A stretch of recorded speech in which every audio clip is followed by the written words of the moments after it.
Yeah man, check it in Monday morning, bless upon yourself people, bless upon yourself in the Monday morning, you understand, loads of things to talk about, but you don't know, the morning insiders here again, coming out for the back end of the week and have so many stuff happen in women football for Reggae Boys, in the men football for Reggae Boys, you understand, you don't know, we have a nice good show, you know, JPL in 5, Khadija Bunnyshaw, you know, and, you know, Jonathan Russell, you know, off the mark again, you know, for Barnsley, you know, Gregleigh got injured, and I just said it, JPL in 5, so many things happening. You know, you will say the top 6 race, you know, the title race, trying to get that first spot in the regular season in the JPL. It is coming up to, you know, that time where the playoff is close by. So, you know, loads of things, 5 games to talk about in JPL and 5. But right after the break, we will come up and then talking right into the video.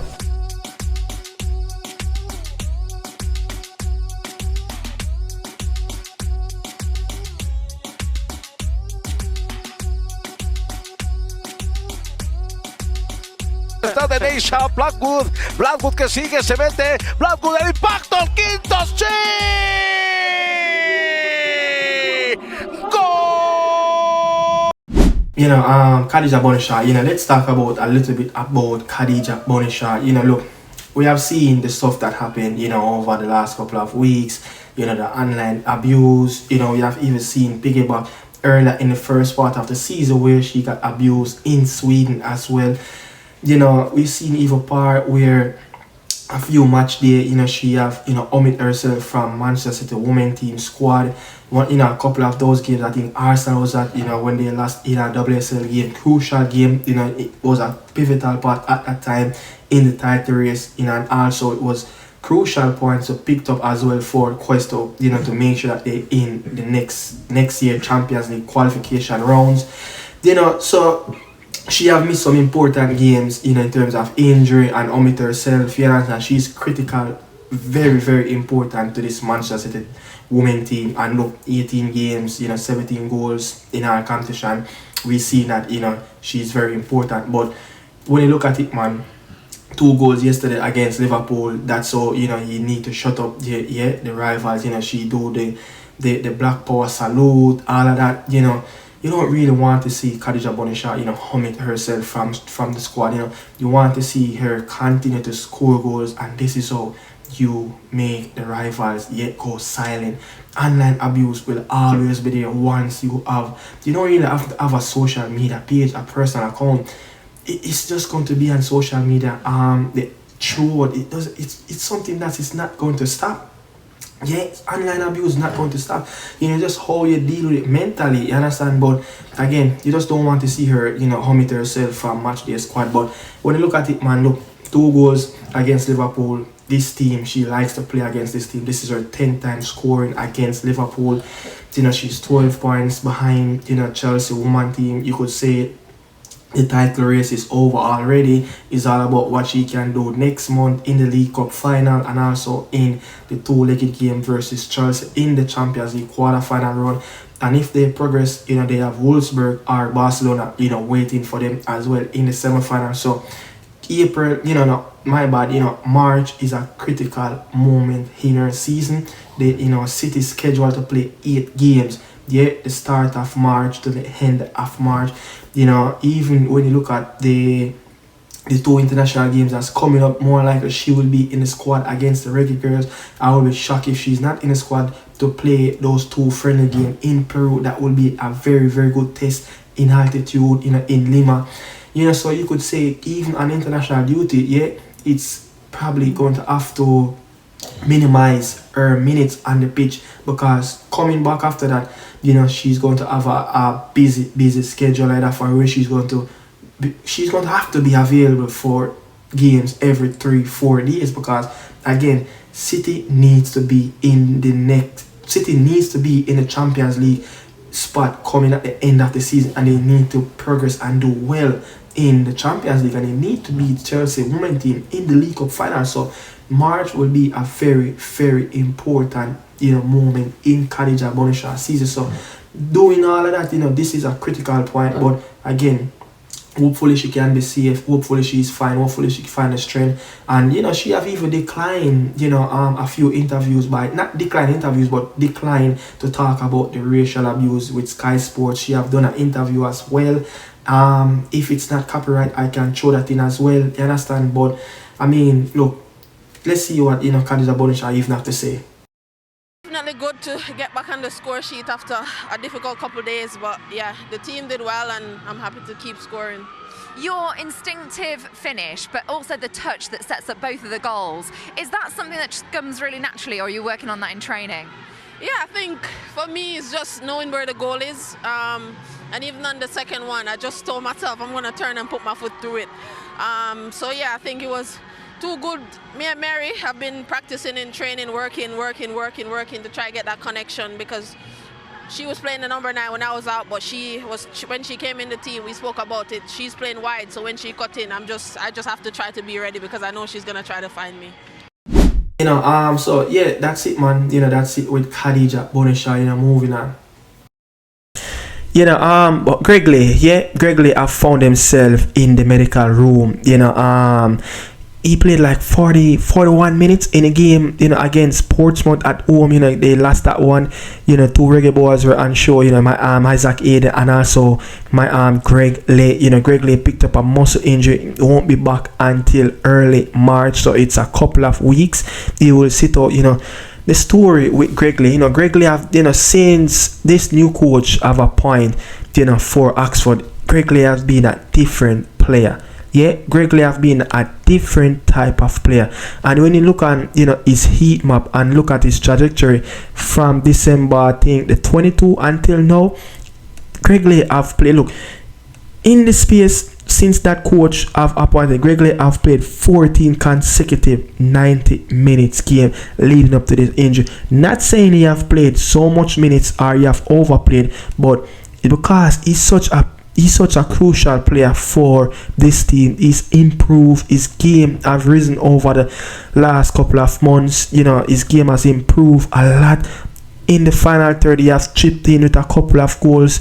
I think he has scored 5 goals of the season so far. So it's a very good season for him. You would want these stuff to continue, but I mean, he will be back just around when probably a week or so or 2 weeks before the squad to name for the St. Vincent game. But hopefully he can return back on the pitch and leave it and picked up where he left off from the game he played over the weekend on Saturday versus Portsmouth. But you don't really want to see the reggae boy play no more. But Gregleigh is out in the medical room right now getting treatment. You understand? I said right in the medical room right now, but I mean, couple of weeks out for Gregleigh. But yeah, we're going to get into it, man. We're going to get into the favorite part of the show, JPL in 5. After this, we will jump right into it. JPL in 5. JPL in 5. Look, Cavalier, we're going to start off out 5 games. 5 games played yesterday. Very, very good games. So many games. Arnett got the nick one at the compound. Via United gave up a late goal at the Anthony Spalding Sports Complex. Dumbo Hole the nick one at the end versus Waterhouse.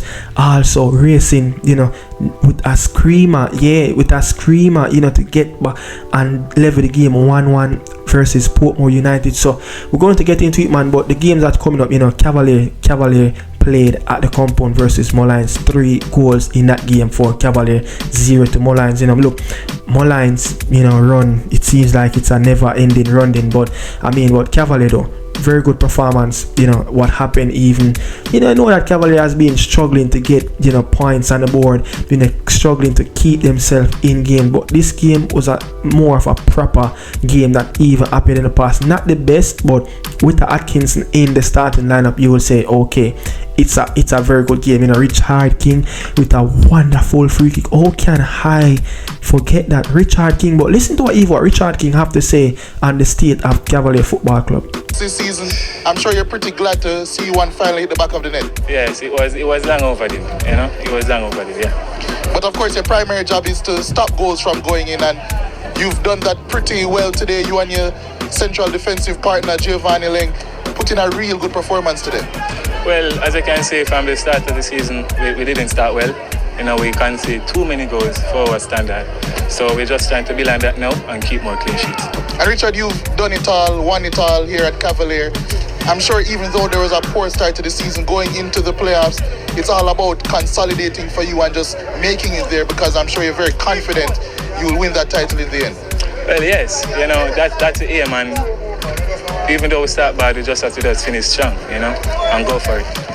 You know, but even when you look at it, you know, look, 0-0 in the first half. Yeah, it was a sticky game, but Lions didn't really do enough in the final third for me. You know, a little too much confusion in the final third. You know, Peter McGregor was on the bench. You know, Seria A was on the pitch, and you know, it's just a little confusion to me when they decide to do something in the final third. From the defensive third in the midfield, it was okay, but the final third, everything just started to just go wrong. The decision making was poor. You know, lack of effort towards the goal. You know, and Cavalier, it only take Cavalier like probably 8 minutes, I think, to get on the score sheet in the second half, and from there they just totally control the game. You know, yeah, you know, Lions get a little bit of sniff, but nothing major in the game. But when you look at it, Seria, yeah, with 4 goals of the season, yeah, I think it's Davis have 4 goals of the season so far. That's 8 goals. Who is the next to that? There's no scorer in this Lions team. Then Seria is out of touch. Peter McGregor, I think, chipped in with a few goals. You know, but look, this Lions team is the only team in the league to concede 3+ goals in the league 9 times in a game. Yeah, they have conceded 3+ goals 9 times this season. You know, and look, even though they're 4 points above the relegation zone, you know, it's time to call. Yeah, it's worrying time for Lions, because this type of form isn't a good form. You know, it's time to worry. But look, next couple of fixtures, you know, for next fixture for Lions will play Dumbo Hole in a team that is in very, very good nick of form, and Cavalier next up. Harborview is coming up as well. But talking about Harborview, you know, Arnett versus Harborview, you know, look, wonderful goal scored by, you know, National, the man himself, I forgot his right name, but National, yeah, back-to-back goal. He have done it in the last game, and now he have done it again at the compound. And you will say, look, this is someone that is struggling for form throughout the entire campaign for Arnett after a wonderful season last campaign, yeah, but managed to get back-to-back goal for Arnett Garden. You know, look, this team is running. Yeah, this team is running. Look, Arnett Garden, this is their 15th win, second most in the league behind Mount Pleasant, 17 wins of the campaign. You know, Arnett is the best away team in the league. You know, 8 wins, 10 goals conceded, and 19 goals scored. You understand? So when you look at it, man, 10 clean sheet. You know, Arnett is one of the best team in the league, but performances wise, it could have been better. But Xavier Gilbert is grinding. You know, the field didn't really allow much the both teams to play the football.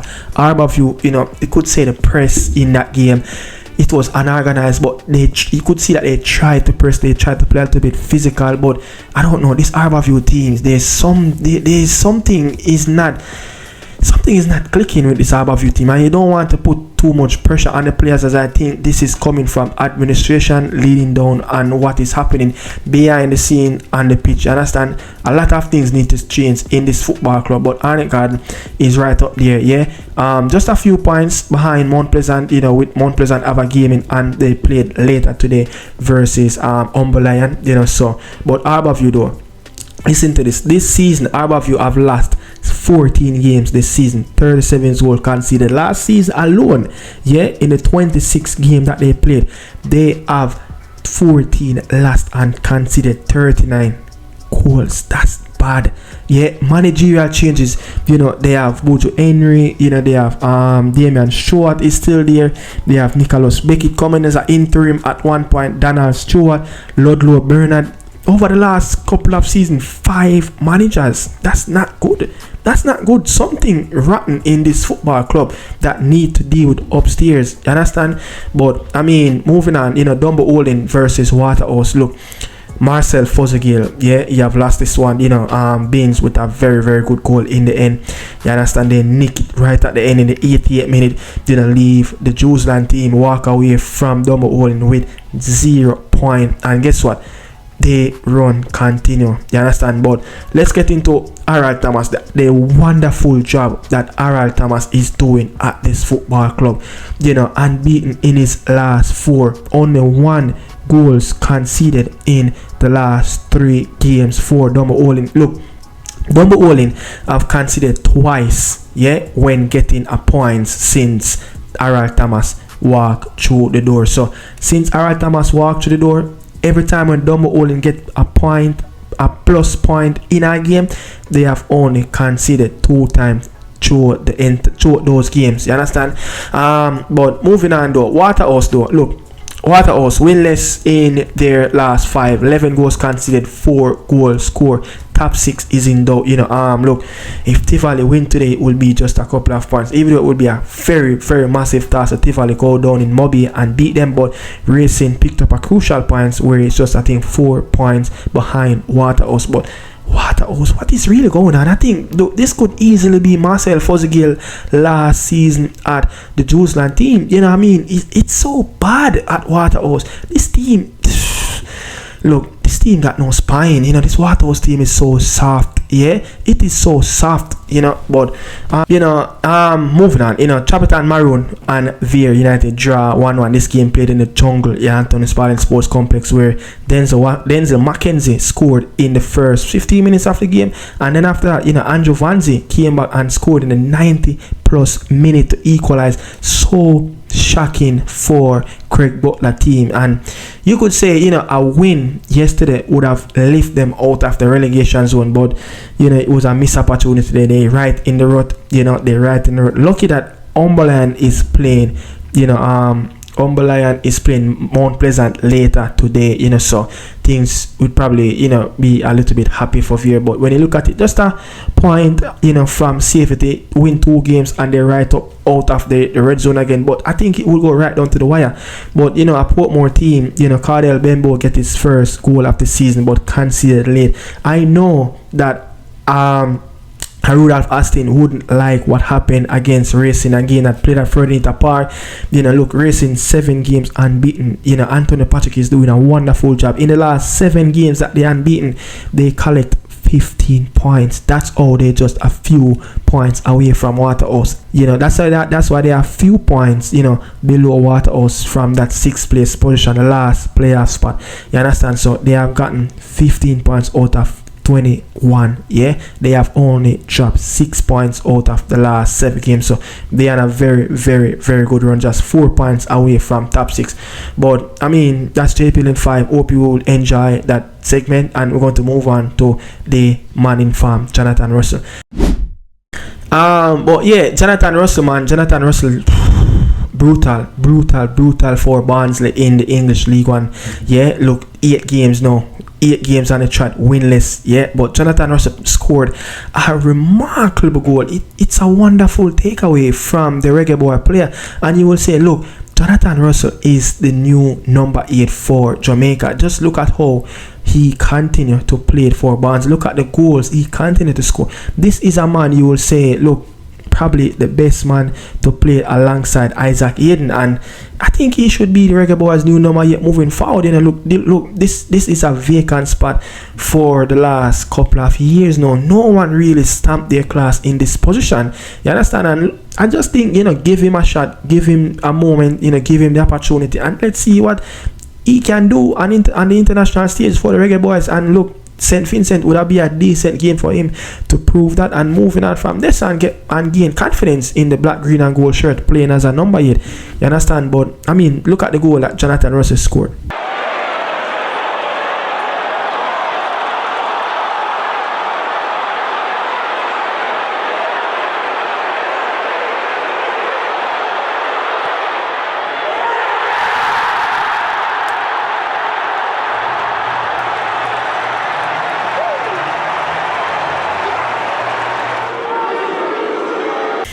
You know, I mean, that's it, man. That's it. But I'm calling it. Jonathan Russell should be the new number 8 for the Reggae Boy moving forward. Just give him a chance in that department. Yeah, he's playing good, you know, but his team is 8 games, you know, and they haven't won a game in 8. So, I mean, look, you would love to see them up in the playoff, want him to play a higher, you know, he scored and others feel a former team that he used to play for, but you know they need to get back into the push for playoff, you know, because you want to see them, you know. Dexter Lemekis also came off the bench as well, you know, yet to start in his Barnes career, so looking forward to see how he's going to get his first start. But Jonathan Russell continued to score this brilliant, wonderful goal. But that's it, man. Bless up on yourself. Thanks for watching. This is Nicardo Media House. I'm out.